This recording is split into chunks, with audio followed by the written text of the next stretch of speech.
menyembah Allah sesuai dengan apa yang diperintahkan, disyariatkan oleh Allah dan dicontohkan oleh Nabi SAW sebagai Rasul utusan Allah, itulah ibadah sholat yang paling utama. Ya ayyuhalladzina amanu ista'inu bis sabri was shalah. Jadi mereka ini apa? Mohon pertolongan kepada Allah, bukan hanya doa, bukan hanya dengan perang, tapi juga dengan kesabaran. Jadi perang itu perlu kesabaran. Nah, kalau orang kafir nggak kuat lama-lama ya perang itu. Tapi orang beriman, wah, dicas setiap hari dengan sholat 5 waktu. Apalagi para mujahidin di Palestina ini adalah orang-orang soleh, orang-orang pilihan. Banyak di antara mereka yang menghafal Quran, ya, itu hubungannya dengan Allah itu sangat dekat. Maka itu rahasia kemenangan itu. Dengan apa? Sabar dan sholat.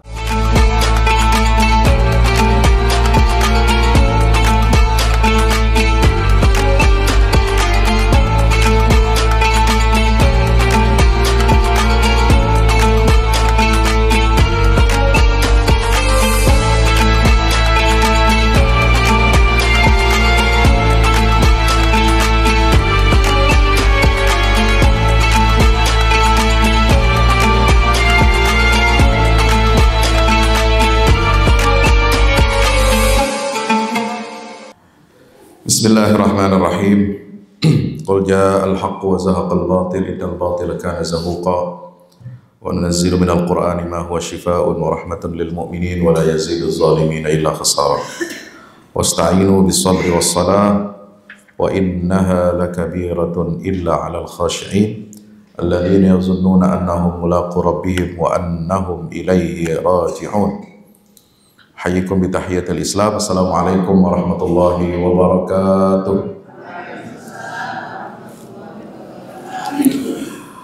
Mari kita senantiasa bersyukur kehadirat Allah Subhanahu wa taala. Alhamdulillah kita masih diberikan karunia, nikmat, taufik dan hidayah. Nikmat kesehatan, nikmat panjang umur, nikmat kita dapat bersilaturahim di majelis ilmu. Mudah-mudahan majelis ilmu ini senantiasa memberikan keberkahan, membawa turunnya rahmat dari Allah Subhanahu wa taala dan menjadi asbab kita diampuni dosa-dosa kita oleh Allah Subhanahu wa taala. Salawat dan iring salam kepada junjungan kita baginda Rasulullah Muhammad sallallahu alaihi wasallam serta seluruh keluarga, para sahabatnya. Mudah-mudahan tercurah limpahkan untuk kita semua pengikutnya hingga yaumil qiyamah. Amin ya rabbal alamin. Bapak Ibu hadirin hadirat, para jamaah kajian taklim Ahad pagi Masjid At-Tanwir, pimpinan pusat Muhammadiyah yang berbahagia. Alhamdulillah kita di bulan Rajab ini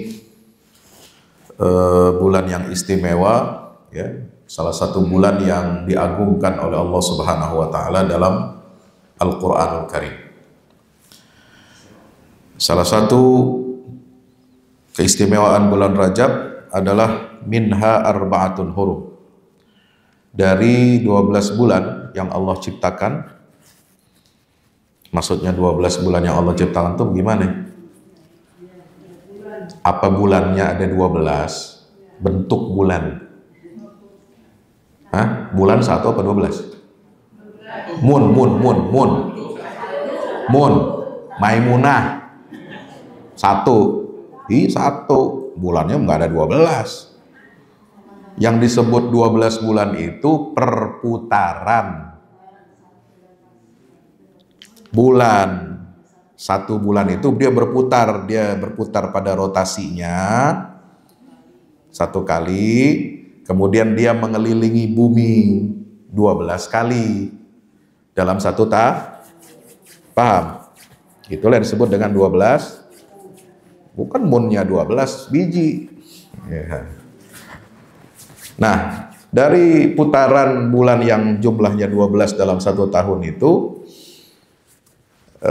Allah menjadikan 4 bulan itu bulan yang istimewa, bulan yang diagungkan. Ya, itu dalam istilah Al-Quran disebut dengan apa? Minha arba'atun hurum. Yaitu 3 bulan yang berturut-turut Zulqa'dah, Zulhijjah, Muharram, dan yang satu menyendiri, nyempil di antara 2 bulan lainnya yang bukan Asyhurul Hurum, yaitu bulan Rajab. Apa keistimewaan 4 bulan yang diagungkan oleh Allah Ta'ala ini? Ya, Allah Ta'ala menyatakan, "Dzalikad dinul qayyim fala tazlimu fihinna anfusakum." 4 bulan yang diagungkan itu adalah sebagai simbol kelurusan agama, simbol keistiqomahan seorang muslim. Ad-dinul qayyim, agama yang lurus. Agama yang lurus itu yang bagaimana? Agama yang artinya kita wajib mentaati semua perintah Allah dan menjauhi larangan Allah. Ketika kita menjalankan perintah Allah, menjauhi larangan Allah dengan sukarela, dengan penuh kesadaran, dengan niat ketaatan kita kepada Allah Subhanahu wa Ta'ala, maka Allah akan membalas amal kita itu. Ya, Allah akan memberikan pahala, Allah akan memberikan karunia, Allah akan memberikan kebaikan bagi kita manakala kita mengerjakan semua perintah Allah dan menjauhi larangan Allah. Jadi pahala kita dapatkan ada 2 bentuk. Satu, mengerjakan perintah Allah. Ya, perintah Allah kita kerjakan, perintah sholat, perintah zakat, perintah haji, perintah puasa Ramadan, perintah sedekah, perintah bakti orang tua, perintah perhatikan pada tetangga, beri makan anak yatim, perintah untuk silaturahim, perintah untuk bersaudara, perintah untuk macam-macam. Itu dapat pahala kita, insya. Dan yang kedua, pahala dari Allah itu didapat manakala kita menjauhi larangan Allah. Jadi kalau kita menjauhi larangan Allah juga berpahala. Jadi jangan salah dianggap, wah menjauhi larangan Allah biasa aja gitu, nggak berpahala. Itu berpahala. Ya. Nah, maka Allah Subhanahu wa Ta'ala mengatakan, "Fala tazlimu fihinna anfusakum." 4 bulan yang mulia dan agung ini itu sebagai simbol mewakili intisa atas substansi agama yang lurus itu, yaitu istiqomah di atas jalan Allah. Maka kamu jangan menzalimi dirimu pada bulan-bulan itu. Maksudnya bagaimana? Jangan kamu berbuat maksiat. Jangan kamu berbuat dosa. Insya Allah. Terus apa diartikan bahwa selain 4 bulan ini kita boleh berbuat maksiat? Boleh? Enggak.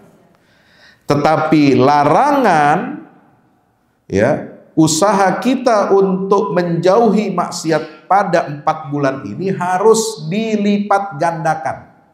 Harus betul-betul apa? Ditingkatkan komitmen kita, tekad kita untuk menjauhi dan meninggalkan semua maksiat. Kenapa? Karena di bulan yang 4 ini dosa bagi maksiat, keburukan-keburukan yang ada pada maksiat itu akan dilipat gandakan oleh Allah. Nah ini bedanya dengan bulan lain. Kalau bulan lain Anda mengerjakan 1 dosa, 1 maksiat, dihitung 1 dosanya. Tapi kalau di 4 bulan ini itu berkali lipat dosanya. Mau begitu? Mau? Nah, makanya jangan kita dekat-dekat maksiat di bulan yang 4 ini. Kenapa? Dia akan dilipat gandakan dosanya oleh Allah Subhanahu wa Ta'ala. Ya.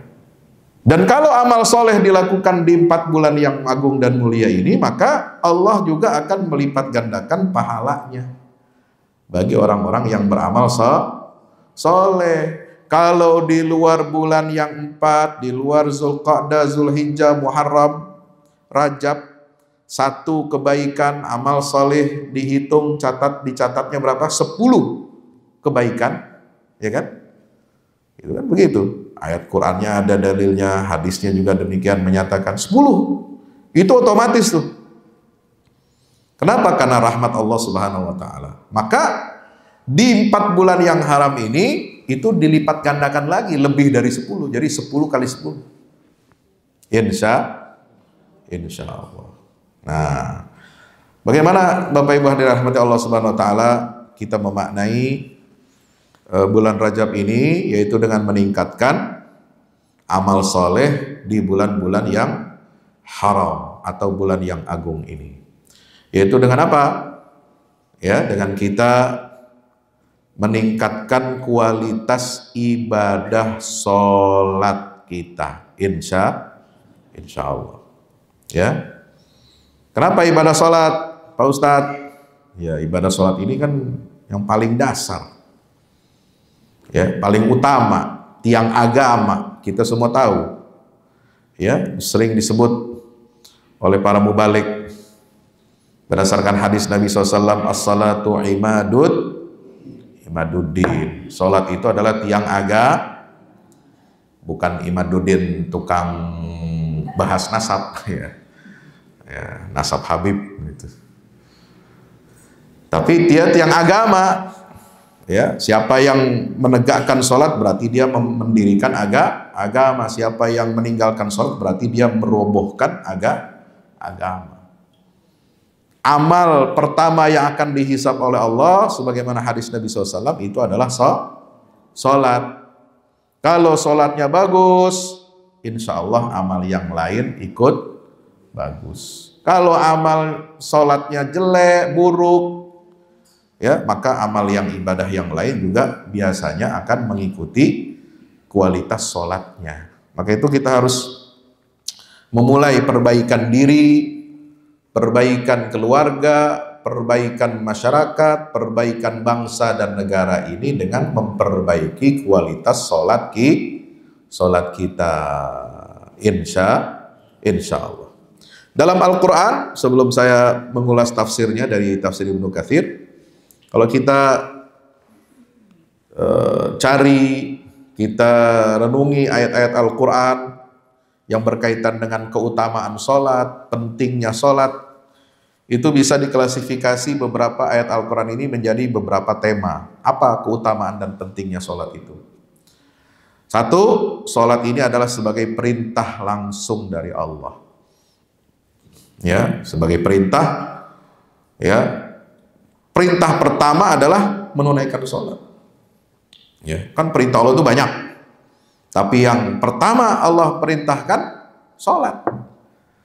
Ya, dalam surah Al-Baqarah ayat 43 Allah Ta'ala menyatakan apa? Wa aqimus sholata wa atuz zakata warka'u ma'ar raki'in. Ya. Dan sejarahnya, sejarah pensyariatan agama Islam, syariat agama Islam ini urutan kewajiban pertama dalam Islam itu yang kita kenal dengan rukun Islam itu adalah yang pertama disyariatkan adalah ibadah sholat sejak di periode Mekah dalam peristiwa Isra dan Mi'raj Nabi kita Muhammad Sallallahu Alaihi Wasallam. Ya, kemarin pengajian bulanan PP Muhammadiyah di Aula Kiai Ahmad Dahlan itu sudah kita sampaikan, juga ada banyak narasumber lain menyampaikan hikmah, ya, manfaat ibadah sholat ini untuk meningkatkan kualitas peradaban Muslim. Ya, bagaimana kita meningkatkan kualitas peradaban umat Islam ini dengan ibadah sholat. Ya, itu rukun yang pertama. Setelah apa? Setelah kita mengucapkan 2 kalimat syahadat. Ya. Yang kedua, sholat itu sebagai pembeda antara orang beriman dengan orang kafir. Ya, dalilnya surat Al-Baqarah ayat 238. Ya, dan surat Al-Mu'minun ayat 1 dan 2. Serta hadis Nabi SAW. Apa ayatnya? Hafizu 'alas sholawati was salatil wusta wa qumu lillahi qanitin. Kita diperintahkan oleh Allah, kalau Anda orang beriman, ya jaga itu sholat. Jaga, bukan hanya mendirikan. Kan ada perintah Aqimu itu mendirikan, menegakkan. Syarat rukunnya harus benar. Ya, tata caranya harus benar sesuai dengan contoh dari Nabi kita Muhammad sallallahu alaihi wasallam. Itu namanya iqamatus shalah. Ya, itu iqamatus shalah, menegakkan salat. Gitu. Tapi perintah Allah yang lain bukan hanya menegakkan tapi juga menjaga. Hafizu. Nah, itu. Menjaga itu apa? Artinya harus continue, ya, harus terus-menerus, waktunya nggak boleh ya sehari sholat 5 waktu, sehari nggak boleh. Ya, sholat ada waktu liburnya, nggak boleh, nggak ada waktu libur sholat. Ya. Kalau sekolah ada hari libur, kerja ada hari libur. Kalau sholat nggak ada hari liburnya. Itu bukan libur.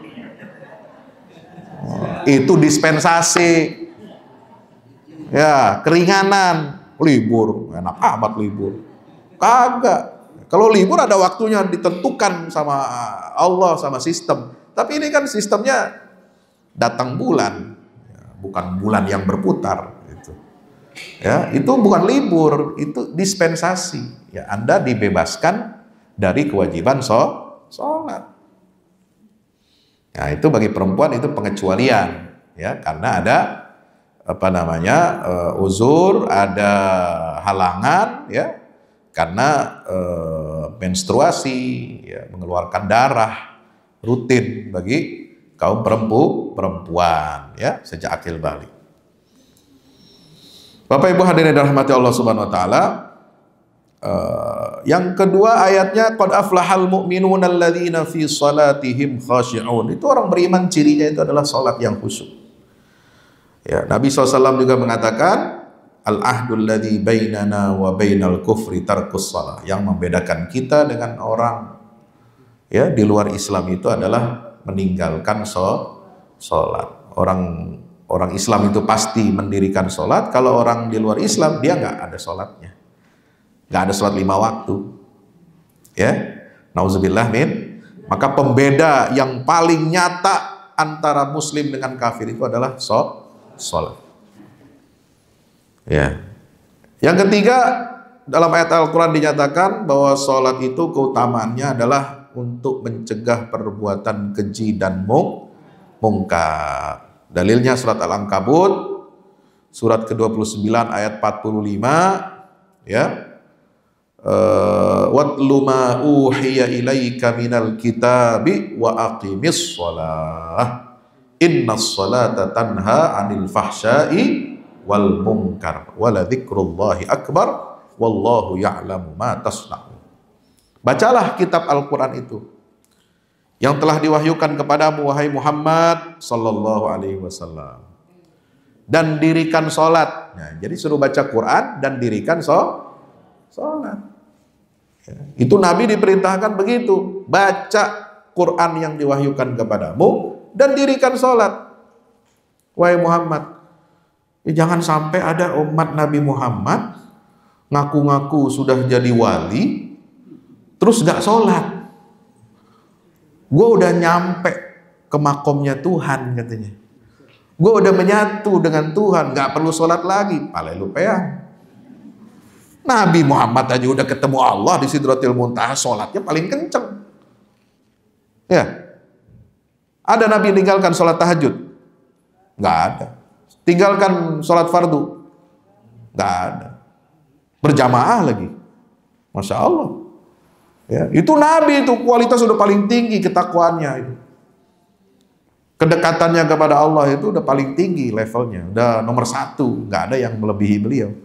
Nggak boleh kita umatnya ada yang ngaku-ngaku sudah sampai ke level ubudiyah, takarrub kepada Allah, lalu kemudian dia meninggalkan sholat, nggak bisa.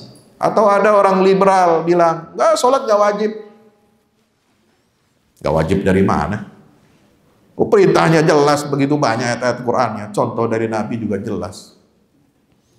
Ya, itu hanya orang, ya kalau orang mengatakan sholat nggak wajib dan menghalalkan, ya istihlal tarkis shalah, menghalalkan dirinya dan orang lain untuk meninggalkan sholat, itu bisa jatuh kafir. Nauzubillah min murtad itu. Ya. Kenapa? Dia menghalalkan sesuatu yang tidak boleh ditinggalkan. Ya, dia tinggalkan dengan sengaja, lalu ngajak orang lain lagi. Nauzubillah min dzalik. Itu bukan mukmin, ya. Nah, inna salata tanha 'anil fahsya'i wal munkar, karena sungguhnya salat itu mencegah diri kita dari perbuatan keji dan mungkar.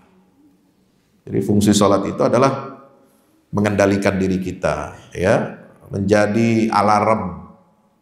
Kalau sholat kita baik, sholat kita khusyuk, ya, itu sholat akan terus menjaga hubungan kita dengan Allah. Karena sholat kan 5 kali sehari. Coba, orang 5 kali sehari, ya, dia terhubung dirinya, hatinya, jiwanya, akal pikirannya dengan Allah. Maka dia kenapa merasakan kehadiran Allah Subhanahu wa ta'ala. Kalau orang merasakan kehadiran Allah dalam kehidupannya, maka dia tidak akan semena-mena, tidak akan berbuat maksiat, tidak akan berbuat lancang, tidak akan berbuat lacur, tidak akan. Makanya penting sholat ini. Ya, sejelek-jeleknya, semaksiat-maksiatnya orang, ya, kalau dia masih sholat, bagaimana? Bagus apa enggak? Bagus. Harus kita dorong dia untuk tetap jaga sholatnya. Ya, jangan malah kita katain, lu sholat maksiat juga, bagusan kagak sholat lu. Nggak boleh ngomong begitu. Ya. Udah bagus dia sholat, mudah-mudahan dengan sholat itu, walaupun kita menilainya, orang kok mencampur-campur maksiat dengan ibadah gitu. Ya saya nggak mengatakan nggak masalah. Memang yang ideal orang sholat itu jauh dari maksiat. Tapi bagaimana kalau orang, ya, ahli maksiat tapi masih tetap mau mengerjakan sholat? Ya masih ada bagusnya itu, supaya apa? Bisa ngerem dia. Kalau nggak sholat sama sekali, itu lebih parah lagi dia itu kelakuannya, maksiatnya. Ya remnya udah blong. Nauzubillah min dzalik, ya. Berarti masih ada fitrah tadayyun, fitrah keberagamaan. Masih terkonek dengan Allah Subhanahu wa taala. Ada preman, ya, tukang malak, tapi kalau Jumatan paling dulu datang. Iya. Tahun lalu ada saya dengar cerita dari kawan bahwa Syekh, ya, imam dari Palestina, ya, untuk acara bulan Ramadan di sini ditempatkan di mana, penginapan di daerah Mangga Besar. Tahu Mangga Besar? Iya. Tempat apa itu? Ya banyak begituannya. Iya, ternyata satu namanya kos gitu, ya, kos-kosan tapi bagus. Ya di situ orang campur macam-macam. Ya ada perempuan pulang pagi-pagi kayak gitu, tapi puasa. Ya, kerjanya di tempat begitu. Ya. Tapi mau puasa, sholat itu, masya Allah, ya. Jadi ada fitrah keberagaman. Ini bukan untuk dicontoh, ente jangan contoh maksiatnya, tapi kita bersyukur kalau dia masih ada ruh keberagamaannya, ya, kita dorong dia, kita dekati dia. Mestinya kamu malu dong sama Allah, gitu. Ya nggak? Masa sholat, Anda muslim, tapi kok kerjanya, ya, dalam dunia yang seperti itu, ya. Ya, itu harus kita kita dekati, jangan kita jauhi. Ya, harus kita dakwahi, karena dia punya modal nih. Dia punya modal dasar untuk kembali kepada Allah dan meninggalkan maksiat. Gitu. Jadi prinsipnya seperti itu, ya. Sebab asalnya sholat itu, ibadah yang baik itu adalah mencegah dari perbuatan keji dan mungkar. Yang keempat, sholat sebagai salah satu tujuan penciptaan manusia, ibadah paling utama ini. Sebab Allah Ta'ala berfirman dalam surah Adz-Dzariyat, ya, wa ma khalaqtul jinna wal insa illa liya'budun. Ya, surat Az-Zariyat ayat 56. Tidaklah aku ciptakan jin dan manusia kecuali untuk menyembah aku. Menyembah Allah sesuai dengan apa yang diperintahkan, disyariatkan oleh Allah dan dicontohkan oleh Nabi SAW sebagai Rasul utusan Allah, itulah ibadah sholat yang paling utama. Jadi penyembahan kepada Allah yang paling utama, kelihatan menyembah Allahnya, ya kan? Kalau kita kan puasa memang ibadah, tapi kan gerakan kita ketika puasa kan tidak seperti sholat, Allahu Akbar ngadep kiblat, ya kan? Ya, ada di masjid, ada di rumah, kita sediakan tempat musola khusus, ya, ada wudhunya, ada zikirnya, ada bacaannya, itu jelas tuh menyembah Allah. Sebagaimana syiar agama lain, dia menyembah Tuhannya kelihatan, nyembah patung, nyembah salib, nyembah macam-macam. Ya, ada yang nyembah sapi, ada juga, ya, macam-macam. Ya, nah itu yang kelihatan muslim itu menyembah Allah, itu ya sholat. Ya, kalau puasa kan nggak terlalu kelihatan. Ya, coba dia menahan lapar, ya, ya, hanya Allah yang tahu. Ya, zakat, ya, mengeluarkan harta, ya, itu hubungannya dengan manusia, ya. Tapi yang langsung ibadah langsung dengan Allah, yang vertikal itu adalah ibadah sholat. Wa ma khalaqtul jinna wal insa illa ya'budun. Bapak Ibu yang dirahmati Allah Subhanahu wa taala. Nah, keutamaan sholat ini bagi kita sebagai muslim berikutnya adalah dalam Al-Qur'an kewajibannya itu berlaku dalam setiap kondisi. Berlaku dalam apa? Setiap kondisi. Ya. Kita diwajibkan oleh Allah untuk sholat berdiri. Jadi salah satu syarat sahnya sholat bagi orang yang sehat itu berdiri. Ya. Fa idza qudiyatis shalah, apabila kamu telah menyelesaikan sholatmu, ya, fadhkurullaha qiyaman wa qu'udan wa ala junubikum, ya, kamu harus apa?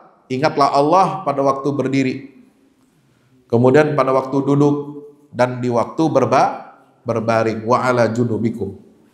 Fa idza ma'nantum fa aqimus shalah innas salata kanat 'alal mu'minina kitaban mauquta. Ya. Itu diatur caranya. Kalau mampu, sehat, dia berdiri. Ya, kalau dia tidak mampu, sakit atau kondisi kita berada dalam perjalanan safar, ya. Di safar itu misalnya di bus, ya, kereta, ya, atau pesawat, nggak ada tempat sholat, nggak ada musolanya, ya kita duduk. Walaupun kita nggak sakit, ya kan? Nah, hanya beberapa jenis kendaraan transportasi darat, udara saja yang ada musolanya, walaupun kecil. Ya, kalau kereta yang bagus, kereta mahal, ada tempat sholatnya walaupun kecil. Kita bisa ke sana berdiri. Ya, tapi kalau dirasa begini-begini, jangan. Wah, itu bisa jatuh, apalagi ya orang tua, ya, nah, itu susah, ya, takut jatuh nanti, ya. Baik duduk saja di tempatnya, di tempat duduknya masing-masing. Di pesawat juga begitu, ya, hampir semua pesawat nggak ada tempat musola kecuali Saudi Airline. Ya, kalau pergi umroh, ya, ke Jeddah, pergi ke Madinah, ya, pesawat Saudi itu ada dia musolanya di paling belakang, dia kosongin tuh. Mestinya bangkunya ada 9 di situ, dikosongin sama dia. Ya, ada arah kiblatnya juga ditentukan. Jadi kita ngikutin di situ, ada petunjuknya. enak. Tapi yang lain nggak bisa. Walaupun kita sehat, tapi nggak bisa kita berdiri, ya kita duduk. Ya, kalau nggak bisa duduk, sholat ya berbaring. Kalau sudah lemah badannya, tubuhnya, ya harus diinfus, harus ini macam-macam, ya itu sholat sambil berbaring. Insya Allah. Karena sholat itu adalah kewajiban yang sudah ditentukan waktunya bagi orang beriman. Surat An-Nisa ayat 103. Kanat 'alal mu'minina kitaban mauquta. Nggak bisa ditawar-tawar. Ya, nggak bisa dinego, nggak bisa dibatalkan atau diliburkan. Ya, nggak bisa. Tidak ada keputusan dekret manusia yang bisa membatalkan ibadah sholat, nggak bisa. Ya, yang ada Allah yang memberikan izin dispensasi untuk hamba-hambanya yang berhalangan seperti tadi, yang haid, yang nifas, ya, atau orang yang sudah hilang kesadarannya, ya, orang gila itu udah nggak wajib sholat, ya, atau anak kecil yang belum akil balik nggak wajib sholat. Itu Allah yang tentukan. Ya, ada dispensasinya, dikecualikan. Tapi prinsip umum yang berlaku, sholat ini itu wajib dalam kondisi apapun, ya, dalam situasi apapun, bahkan ketika perang, tahu perang, pasukan di medan tempur, wajib sholat dan diatur tata cara sholatnya, namanya sholatul khauf. Sholat dalam keadaan genting dan takut karena dalam situasi perang. Nah, jadi ada bergantian tuh shiftnya. Ya, sholatnya diatur. Bahkan ada ayatnya dalam Al-Quran diatur tata cara sholat dalam keadaan perang. Ya, barisan ini yang pertama sampai sekian, nanti selesai mereka maju diganti yang belakang, begitu. Ada aturannya. Namanya sholatul khauf. Ya, jadi luar biasa sholat ini. Dalam keadaan apapun, seorang muslim, ya, baik dia orang biasa, baik dia orang sakit, ya, baik dia orang sedang berjuang, berperang di jalan Allah, itu tetap ada kewajiban dia untuk menjaga sholatnya. Alhamdulillah. Dan yang terakhir, ya, sholat itu adalah sebagai penolong dalam kesulitan. Nah, ini hikmahnya. Ya, karena Allah Ta'ala berfirman, ya ayyuhalladzina amanu sta'inu bis-sabri was-salah innallaha ma'as-sabirin. Hai orang-orang yang beriman, sholatlah kamu, mohon pertolonganlah kepada Allah dengan sabar dan sholat. Jadi kalau kita minta pertolongan kepada Allah, cara yang efektif untuk memohon pertolongan kepada Allah adalah dengan sabar, satu. Yang kedua dengan sholat. Ya, orang kalau mau punya hajat kepada Allah, sampaikan kepada Allah. Hajat untuk urusan hidup dia, kehidupan dia di dunia, maupun untuk urusan akhirat. Minta semua kepada Allah. Sampaikan proposalnya kepada Allah. Ya, kalau kebanyakan proposalnya, tulis, ente taruh di depan di depan tempat sujud. Nah, gitu aja udah. Nggak usah dibaca. Kan nggak boleh baca bahasa Indonesia. Sholat pakai baca lagi. Ya, sholat berzikir aja. Ya Allah, dalam hati kita ketika kita sujud, aku punya banyak permintaan, aku punya banyak hajat, aku tuliskan di dalam kertas ini, Engkau Maha tahu isinya. Udah, begitu aja dalam hati. Sampaikan kepada Allah. Kalau mau dirinci boleh dalam hati aja, nggak usah disebutin. Ya Allah pengen motor, ya Allah pengen lunas utang, nah itu batal nanti. Kalau dilafatkan, ya, karena nggak boleh ada bacaan lain selain zikir, ya, kepada Allah Subhanahu wa Ta'ala. Cukup dalam hati. Sampaikan semua keluhan, keinginan hajat kita kepada Allah Subhanahu wa Ta'ala. Nah, yang tidak kalah penting adalah dengan sabar.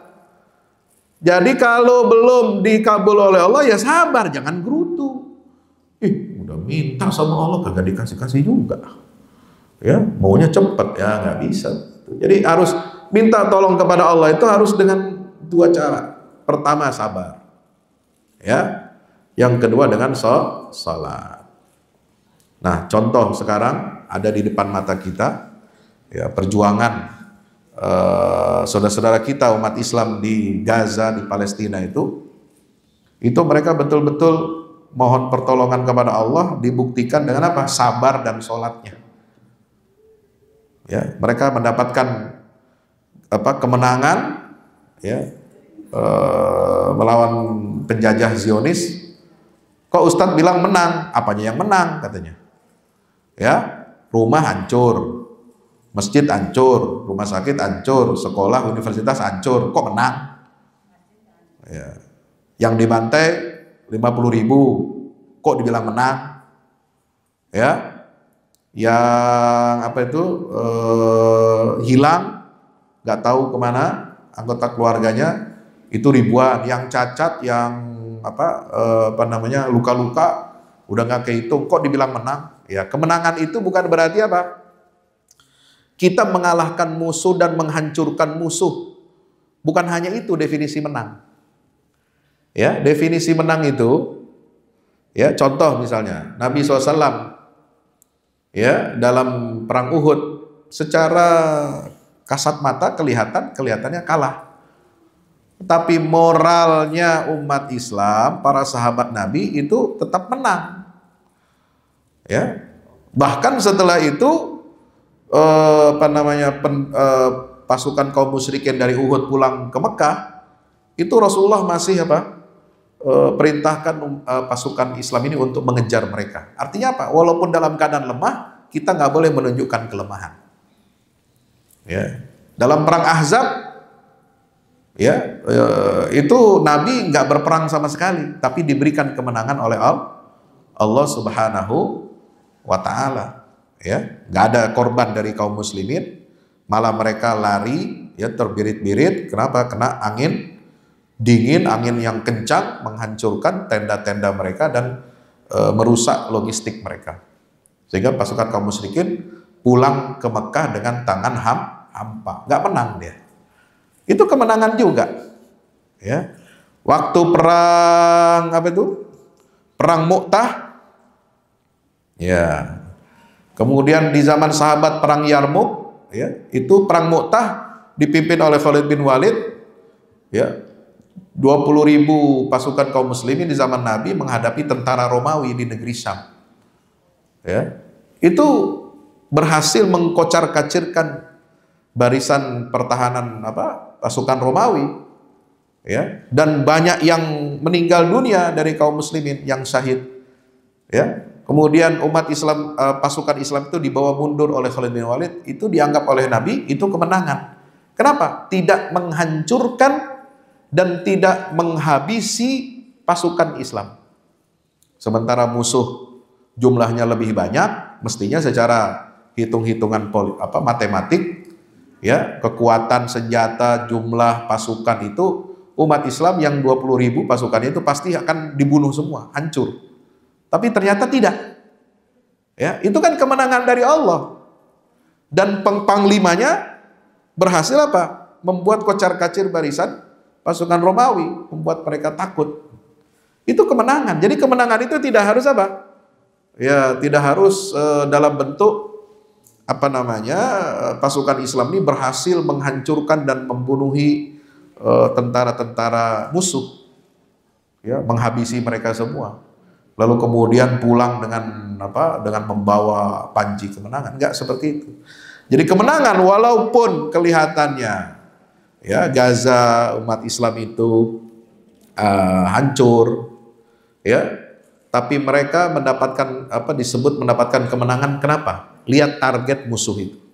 Apa target musuh dari perang di Gaza itu selama 15 bulan? Satu, ingin menghancurkan seluruh struktur dan sel pasukan perlawanan Palestina, Hamas dan faksi-faksi lain. Ternyata nggak berhasil. Ya, mereka cuma bisa membunuh dua pemimpinnya. Yang satu di luar negeri, di Iran dibunuh, yang satu di dalam. Itu pun dibunuhnya bukan karena apa? Memang sengaja ditarget, tapi nggak sengaja sama mereka. Itu membuktikan pemimpinnya perlawanan Palestina ini ada di tengah-tengah pasukan dan berhadapan dengan musuh di front yang paling depan. Jadi mereka malu itu, malu. Ya, bilangnya apa? Oh, ini si pemimpin ini namanya siapa itu? Yahya Sinwar, dibilangnya dia hidupnya di bawah tanah, ya, dikelilingi oleh apa? Sandra tahanan Israel yang diculik oleh pasukan perlawanan Palestina. Ya, berarti dia pengecut, atau dia berada di atas tanah tapi berada dalam kerumunan orang, di pasar, di sekolah, supaya apa? Jadi alasannya Israel itu membombardir sekolah, membombardir pasar, orang keramaian, itu katanya memburu pemimpin Hamas. Padahal nggak ada di situ. Nah, terbukti dia apa? Berperang jauh dari keramaian, langsung berhadapan dengan tentara Israel. Gitu ya. Jadi gagal mereka targetnya itu. Dan perlawanan Palestina ini malah semakin kuat. Itu kemarin diakui sama siapa? Menteri Luar Negeri Amerika waktu menyampaikan sambutan pidato tentang gencatan senjata yang terakhir kemarin, dia bilang Hamas ini nggak bisa dihancurkan.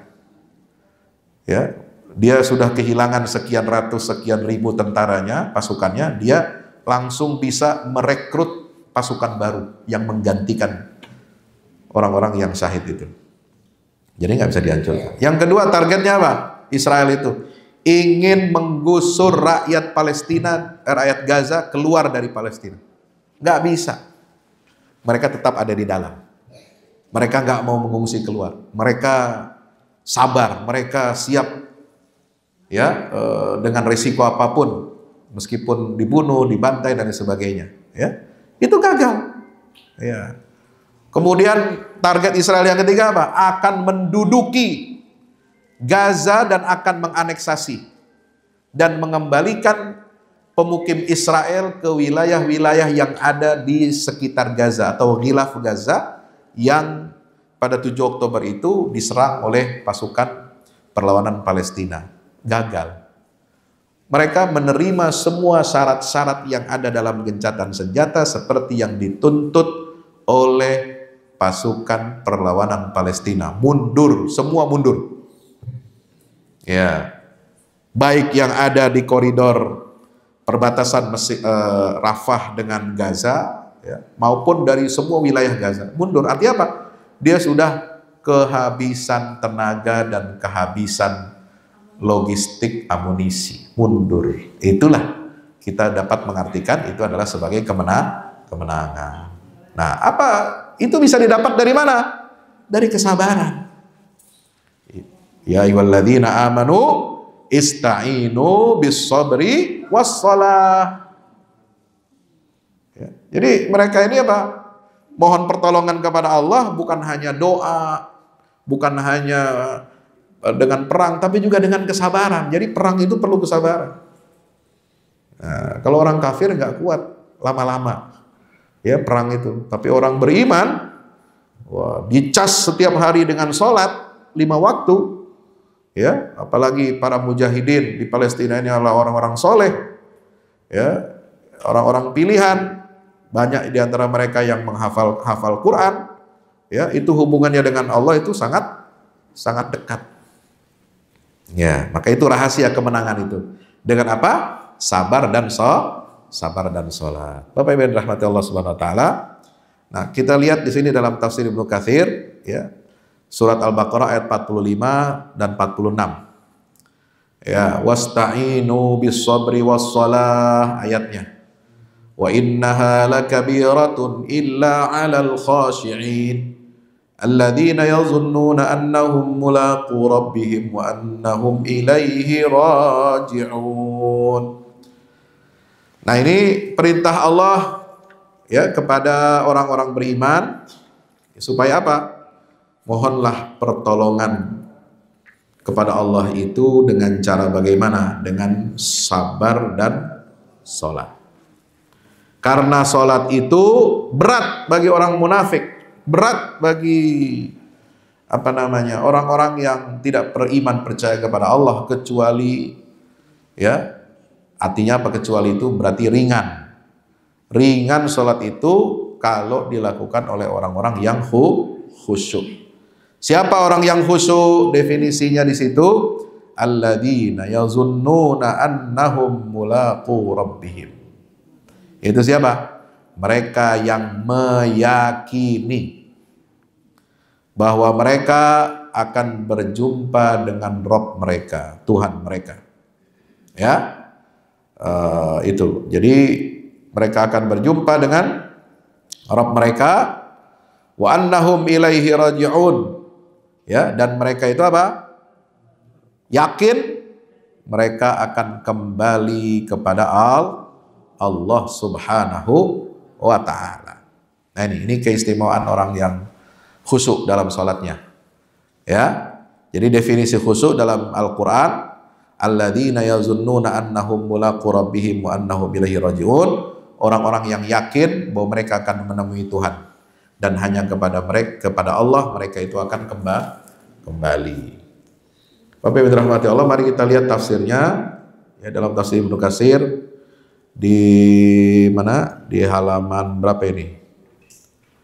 Ya, di jilid yang pertama ya, di jilid yang pertama itu di ayat 45, yaqulu ta'ala amiran abidahu fima yu'ammiluna min khairi dunya wal akhirah bil isti'anati bis sabri was salah. Allah Ta'ala berfirman, memerintahkan hamba-hambanya kalau mereka ingin mengharapkan kebaikan dunia dan akhirat, ya, memohon kepada Allah, maka Allah perintahkan apa? Bil isti'anati bis sabri was salat. Minta pertolongan kepada Allah itu dengan sabar dan salat. Kama qala Muqatil bin Hayyan fi tafsir hadhil ayah, ista'inu ala talabil akhirah bis sabri alal faraid was salah. Ya, sebagaimana ditafsirkan oleh seorang tabi'in, Muqatil bin Hayyan ya. Ayat ini ditafsirkan bagaimana? Mintalah pertolongan untuk mencapai atau menuntut, ya, meminta kebaikan akhirat dengan apa? Sabar melakukan perkara-perkara yang fardu atau wajib, wassalah, dan secara spesifik itu dengan sholat. Jadi kalau kita ingin minta kebaikan dunia akhirat, ya, maka kita harus sabar menjalankan kewajiban-kewajiban agama. Dan spesifik lagi, kita harus, ya, minta pertolongan itu dengan cara sholat. Amma sabru faqila innahu siyam. Nah, apa pengertian sabar di situ? Ya, ada pendapat yang mengatakan itu adalah puasa. Ini pendapatnya siapa? Imam Mujahid, seorang tabi'in. Nassa alaihi Mujahidun. Jadi kalau diartikan tafsir ini menurut Imam Mujahid, seorang ahli tafsir dari kalangan tabi'in, ya, mintalah pertolongan dengan sabar dan sholat, artinya minta pertolongan dengan cara puasa dan sholat. Nah, jadi ibu-ibu, bapak-bapak, kalau mau doakan, ya, anaknya sukses dunia akhirat, jadi orang besar, jadi orang bermanfaat, jadi orang berilmu, jadi orang yang hebat, ya, di dunia, ya, itu minta kepada Allah dengan apa? Puasa, niat puasa. Puasanya bukan puasa wajib, bukan puasa sunnah Senin Kamis, tapi niat puasanya itu puasa taqarrub kepada Allah. Ya, dengan amal taqarrub pada Allah, niat puasa untuk apa? Mohon hajat kepada Allah. Sambil dia perbanyak sholat, ya, meningkatkan kualitas ibadah sholatnya. Nah, minta pertolongan kepada Allah dengan puasa dan sholat ini, itu energinya doa itu lebih kuat, lebih terasa. Kenapa? Karena kita ketika memohon kepada Allah itu dalam keadaan bagaimana? Dalam keadaan kita menahan diri dari apa? Makan, minum, menahan diri dari maksiat, sedang hubungan kedekatan kita kepada Allah Subhanahu wa taala juga sedang meningkat. Nah, itu adab kita kalau minta kepada Allah ya, didahului dengan apa? Dengan ibadah puasa dan salat. Ya. Qala al-Qurtubi wa ghairuhu wa li hadza summiya Ramadan syahr as-sabri kama nataqa bihil hadis. Imam Al-Qurtubi dan yang lainnya mengatakan oleh sebab itulah bulan Ramadan dinamakan dengan bulan sabar. Kenapa? Sabar itu menahan diri. Puasa juga artinya menahan diri, ya, dari syahwat, dari makan, dari minum, dari berhubungan suami istri dan lain sebagainya. Kemudian waqala Sufyan Tsauri an Abi Ishaq an Jurai bin Kulayb an rajulin min Bani Salim anin Nabi SAW qala as-sawmu nisfus sabri. Ya, ini riwayat dari salafus saleh yang diriwayatkan oleh Sufyan Ats-Tsauri dari Abu Ishaq, dari Jurai bin Kulayb, dari seorang laki-laki Bani Salim. Ya, dia menukil dari Nabi SAW perkataan beliau, sabda beliau bahwasanya puasa adalah setengah kesabaran. Ya. Waqila al-murad bis sabri al-kafu anil ma'asi. Yang dimaksud dengan sabar itu maksudnya ada pendapat mengatakan jadi meninggalkan maksiat itu sabar. Ya, menahan diri dari maksiat itu adalah sabar. Kenapa? Karena maksiat kan enak semua, Pak. Betul. Maksiat itu enak, kelihatannya enak. Ya, sesuatu yang kita senangi, ya, kalau itu dia berupa maksiat, ya, maksiat biasanya disingkat sama orang Jawa itu molimo, ya. Apa mau pertama?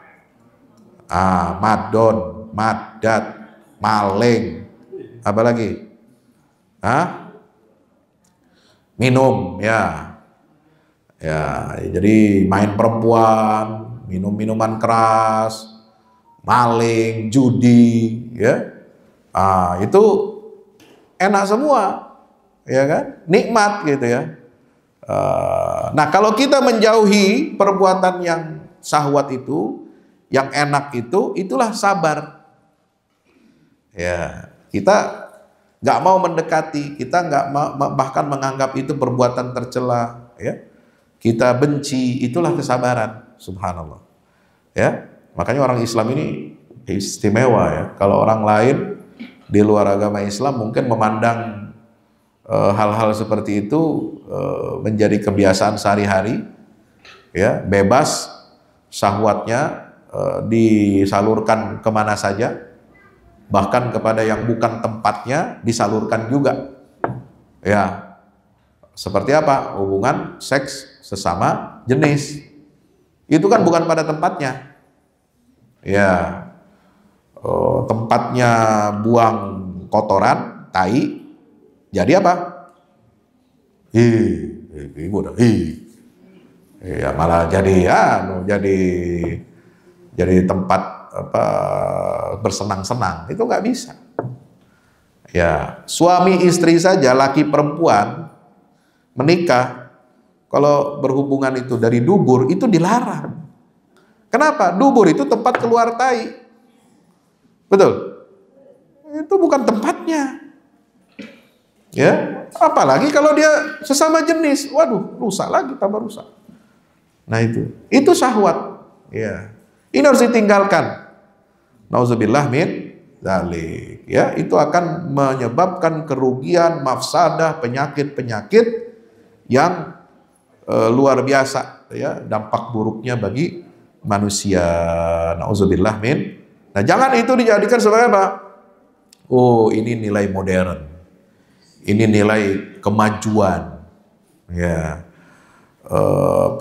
Kumpul kebo dianggap maju. Daripada perkawinan, daripada bikin rumah tangga ribet. Ya. Terus dibikin analogi, dibikin logika begini. Daripada kita mau makan sate kambing, mesti pelihara kambing. Ribet, mendingan beli kambingnya aja, beli sate kambing aja udah. Ada yang begitu? Ada logika gila itu, logika setan. Ya, lebih baik berzina, lebih baik main perempuan, ya, instan, nggak perlu membangun rumah tangga. Ya, dia analogikan dengan apa? Kita pelihara kambing, mau makan sate sapi, kita pelihara sapi dulu, kelamaan katanya, ribet lah. Ya, nah itu orang nggak ngerti agama begitu, jauh dari agama. Nauzubillah min dzalik. Orang suka minum minuman keras dianggap maju, berkemajuan. Kenapa? Oh, minuman ini namanya minuman spirit. Spirit itu bisa meningkatkan adrenalin dan meningkatkan semangat. Ya, supaya tidak stres. Ya, lalu dia minum apa? Yang memabukkan. Ya, gitu.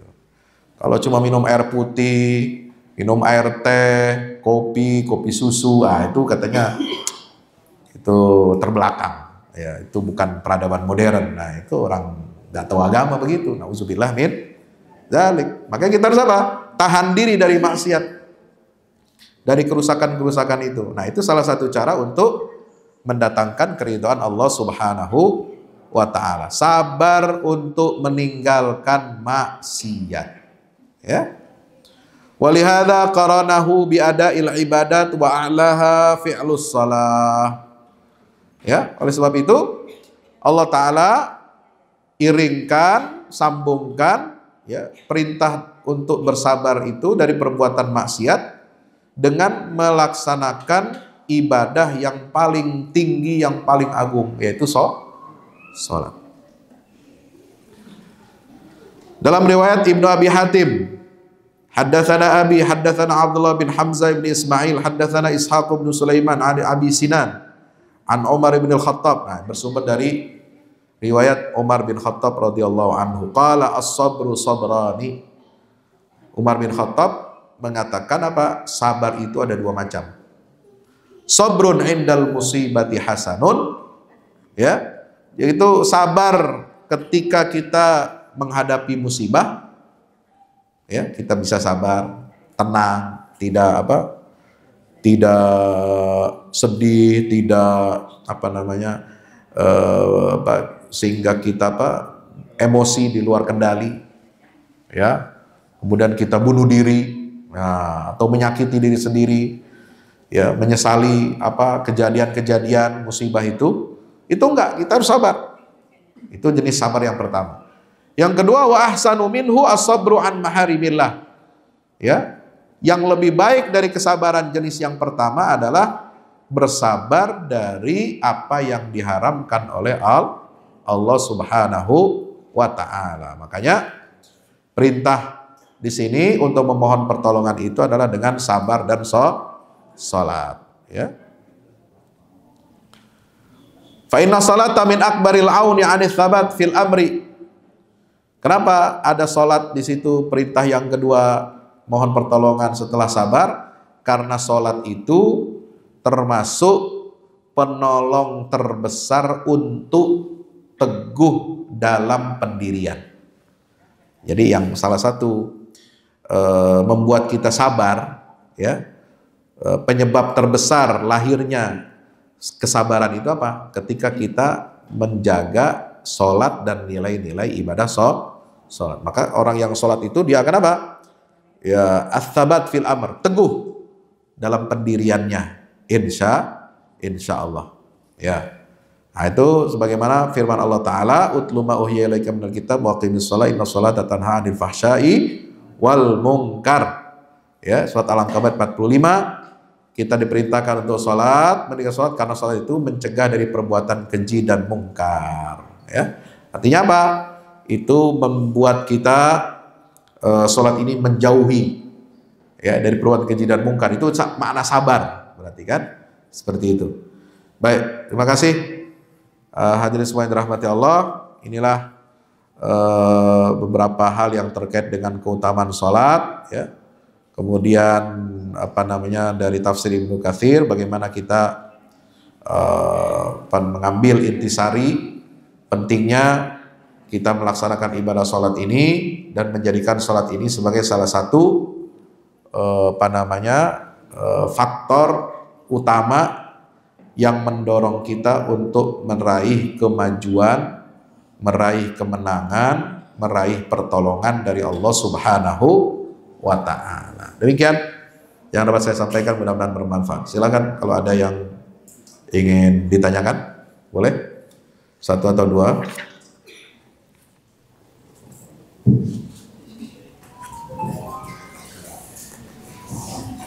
Baik, terima kasih Ustaz Dr. Kiai Haji Fahmi Salim Zubair MSc.MA. Kepada Bapak Ibu yang ingin bertanya boleh mengangkat tangan, perkenalkan diri, dan karena waktu jam 9.23 kita batasi 1 atau 2 pertanyaan ya Ustaz. Ya. Boleh 1, ada lagi? Oh, 2. Baik.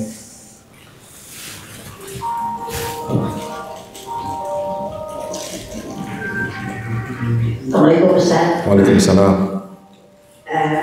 Nama saya Nismawati dari Asia Jakarta Selatan. Ya. Yang saya tanyakan Ustaz, tadi Ustaz mengatakan ada puasa yang niatnya bukan puasa sunnah dan puasa hajat gitu ya, sebutkan hajat kita. Nah, ada nggak sholat hajat itu? Itu aja Ustaz. Terima kasih. Assalamualaikum warahmatullahi wabarakatuh. Ya. Salah satu petunjuk hadis Nabi SAW, ya, ketika misalnya beliau itu dirundung masalah, ada hadis saya mengatakan idza hazabahu amrun fazi'a ila shalah. Ketika beliau dirundung masalah, ya, diliputi oleh kegelisahan, ya, beliau langsung sholat. Nah, itu diartikan oleh sebagian ulama itulah sholat hajat. Jadi kalau kita sedang sedih, ada hal yang mengganjal, mengganggu, menyebabkan kita gundah, ya, lalu kita pengen cari solusinya, sholat. Itu Nabi sendiri yang mengatakan begitu. Itu disampaikan riwayat itu oleh sahabat yang melihat perilaku Nabi SAW. Jadi itu diartikan sholat hajat. Ya, wallahu a'lam bishawab. Terima kasih Ustaz. Ya.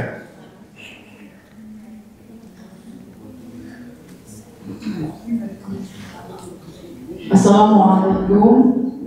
Saya ingin menanyakan tadi kalau kita punya hajat ingin mendoakan anak, tadi dilakukan dengan sabar dengan cara berpuasa, dan tadi puasanya katanya bukan Senin Kamis gitu kan. Lalu hari apa? Lalu niatnya bagaimana? Dan yang kedua saya ingin menanyakan apakah diperbolehkan kita ingin mendoakan anak dengan cara kita berdoa, lalu kita dengan mediasi air minum, lalu kita tiupkan, lalu biar dia minum, apakah itu bisa dilakukan seperti itu? Ya, makasih. Jadi puasa, ya, memang sebaiknya keterangan dalam Al-Quran ini kan sifatnya umum, dan itu yang mengartikan sabar itu dengan puasa, itu tafsir, ya, tafsiran sebagian salaf mengartikan minta pertolongan itu dengan sabar, yaitu dengan puasa, ya. Nah, berarti yang lebih baik kalau kita gabungkan saja antara penafsiran yang sifatnya umum dengan puasa yang dianjurkan, disunnahkan di dalam syariat, ya. Itu langsung saja kita dengan puasa sunnah, jadi digabung aja, jadi nggak perlu puasa khusus, ya. Jadi puasa sunnah Senin Kamis, nah, itu digunakan oleh kita untuk selain kita mengikuti sunnah Nabi SAW, karena Nabi berpuasa pada Senin dan Kamis, juga kita gunakan sebagai pendekatan kepada Allah untuk apa? Untuk meminta hajat kepada Allah Subhanahu wa Ta'ala, ya. Jadi minta hajat kepada Allah itu dengan cara kita mintanya ketika kita ketika kita puasa Senin Kamis atau puasa tengah bulan, ya, seperti itu. Wallahu a'lam. Silakan, ada yang lain? Sudah cukup, ya?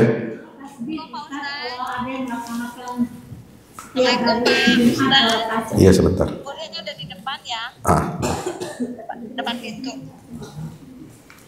Gimana? Setiap hari Jumat ada ustadz yang melaksanakan sholat tasbih. Itu ada contohnya atau enggak?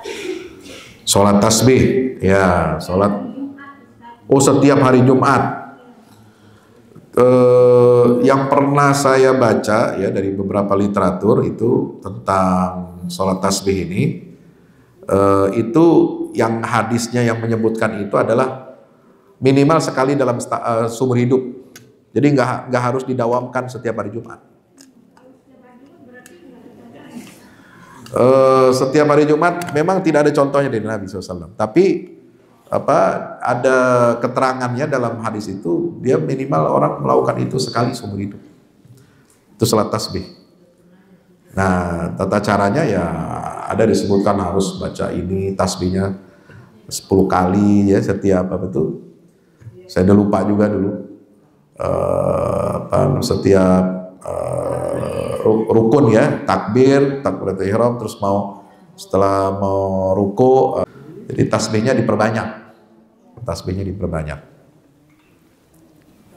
Nah, tasbih yang diperbanyak itu sebenarnya ketika kita sholat biasa pun ya, baik sholat fardu maupun sholat sunnah, kita mau memperbanyak tasbih juga boleh. Bahkan ada sebagian mazhab fikih yang mengatakan minimal tumak ninah itu, yang disebut dengan tumak ninah, itu baca tasbihnya 10 kali. Ya, berarti kan itu otomatis sudah sholat tasbih itu. Iya. Jadi tasbihnya 10 kali, itu tumak ninahnya. Ya, atau kalau kita kan tumak ninah 10 kali kelamaan. Iya. Ya, nanti susah ngikutin imam, sebab imamnya paling baca 1 atau 3 kali maksimal. Ya, wallahu alam ya. Ya. Silakan. Assalamualaikum warahmatullahi wabarakatuh. Waalaikumsalam. Dalam konteks ini masalah sholat sunat nih kan. Kalau kita baca dari kisah Ummu Hani, Rasulullah minta air kepada Ummu Hani, lalu Rasulullah melaksanakan sholat. Ummu Hani berkeyakinan bahwa Rasulullah adalah sholat duha. Tapi kata Rasulullah ada suruh katanya, sholat suruh katanya. Nah, sementara ada ustaz mengatakan tidak ada sholat suruh, kan? Ya. Lalu dalam jadwal itu kan ada suruh jam sekian. Kalau menurut Ustaz Endang, ya kan, artinya juga kan Endang Ustaz Endang bahwa tanya suruh itu adalah 15 menit setelah subuh. Setelah sholat subuh atau setelah waktu syuruk? Syuruk itu. Setelah waktu syuruk. Jadi gini, sholat sunnah syuruk itu bagi yang menganggapnya sunnah itu dilakukan tidak pas jam waktu syuruk, tapi harus dijeda 10 menit. Ya, gitu. Tapi kata Ustaz ada hidayat bahwasanya sholat syuruk itu 1,5 jam setelah sholat subuh. Sholat subuh. Ya itu ya hampir sama, karena jarak antara azan subuh dengan syuruk kan sekitar 1 jam lebih. Gitu. Jadi memang hampir mirip. Jadi kalau itu yang jadwal yang syuruk jam 5.59 gitu. Ya misalnya. Yang 4.59 gitu kan. Ya. Kan subuh sekarang jam 4.20-an ya. Ya. Nah, terus jadi 5.50 sekian ya. Syuruknya. Ya. Itu nanti jadi kita bagi yang melaksanakan syuruk itu dia dijeda dulu, jangan langsung. Ya, tunggu 10 menitan itu. Ya. Seperti itu. Nah, ada ulama juga yang menganggap tidak ada sholat sunnah syuruk. Itu hadisnya dhaif katanya. Ya. Begitu. Nah, jadi beda dengan sholat duha. Kalau sholat duha itu waktunya dia sudah waktu duha. Duha itu matahari udah terik. Udah naik di atas penggalahan kalau bahasanya kitab yang zaman dulu. Ya. Kalau syuruk kan masih adem ya, belum terlalu terik. Ya. Nah, ada ibu makanya kosong. Hah? Paket ya. Ya harus di masjid. Bagi yang menyatakan itu sunnah, sholatnya di masjid karena nunggu habis subuh. Dari habis subuh dia nggak pulang, dia berzikir, dia apa sampai suruk dia di dalam masjid, sholat sunnah suruknya di situ, bukan di rumah. Iya. Afwan, terima kasih. Baik, kita tutup. Ya, terima kasih atas perhatiannya. Mohon maaf segala kekurangannya. Mari kita tutup dengan istighfar. Astagfirullahalazim, astagfirullahalazim. Subhanakallahumma bihamdika asyhadu an la ilaha illa anta astaghfiruka wa atubu ilaik. Wassalamualaikum warahmatullahi wabarakatuh.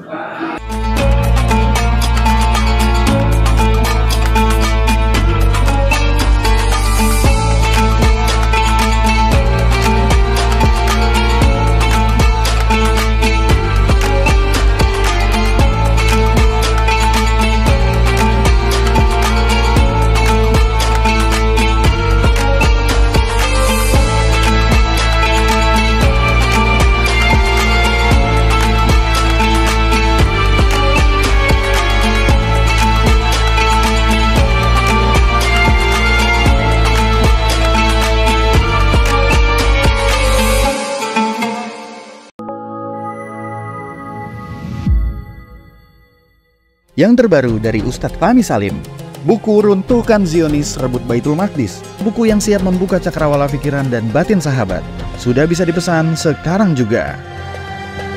Hasil yang dicapai para mujahidin dalam pertempuran Badai Al-Aqsa 7 Oktober 2023 memiliki arti penting ataupun nilai strategis, bukan hanya dalam pembuktian bahwa kekuatan Israel bisa dikalahkan bahkan oleh pihak yang memiliki persenjataan jauh di bawahnya, melainkan juga dalam menyadarkan dunia Islam, terutama para pemimpinnya yang memilih menjadi penonton ketimbang membantu sesama saudaranya.